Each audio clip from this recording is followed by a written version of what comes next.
In the border of a small village in Punjab, there was a jungle that no one dared to enter. The elders called it Adam Kaur Jungle, the man-eating jungle. It was not because of wild animals. It was because the jungle itself was alive. For 100 years, no bird would make a nest in those trees, and no leaf would fall outside its border.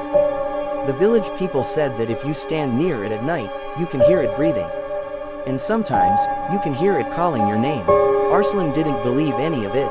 He was 27, a city boy who had come to his grandfather's village after many years.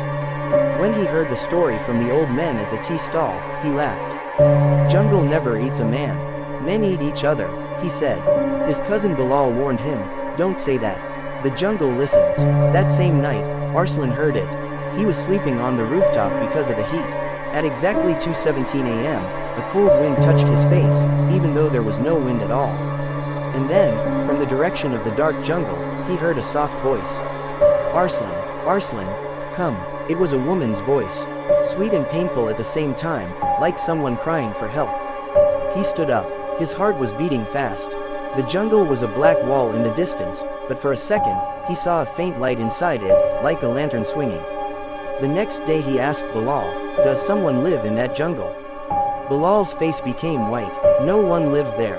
Whoever goes inside, never comes back." Last year, a shepherd's 10 goats went in. Only their bones were found, but the bones were inside the roots of the trees. But the call was getting stronger for Arslan. Every night, the same voice.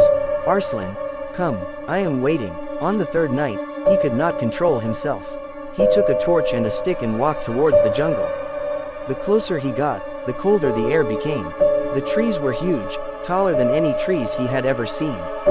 Their branches were twisted like hands. As soon as he stepped 1 foot inside, the whole jungle became silent.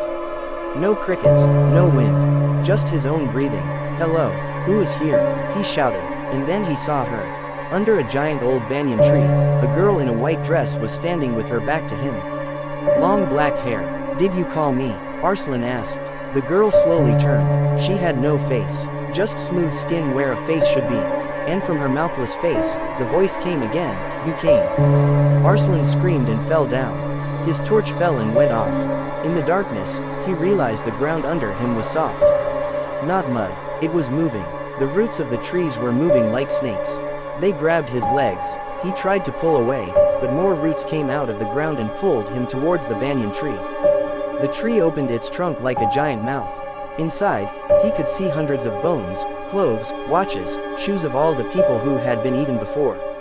The faceless girl started laughing, but the laugh was coming from all the trees at once. This jungle was hungry for 10 years. "Thank you for listening to the call," all the trees said together. The roots pulled Arslan inside the trunk, and the trunk closed. The next morning, the villagers found only one thing outside the jungle, Arslan's stick. Bilal was crying. The oldest man of the village came close to the jungle and said in a low voice, "You have eaten again. Now sleep for another 10 years. And from deep inside the jungle, a burp of satisfaction was heard. The light that Arslan saw was still swinging inside, waiting for the next person who would listen to its call. Because the man-eating jungle never stops calling. It is just waiting for someone who will listen. The jungle is still hungry. It might be calling your name tonight. If you like this scary story, please like and subscribe and follow for more horror stories.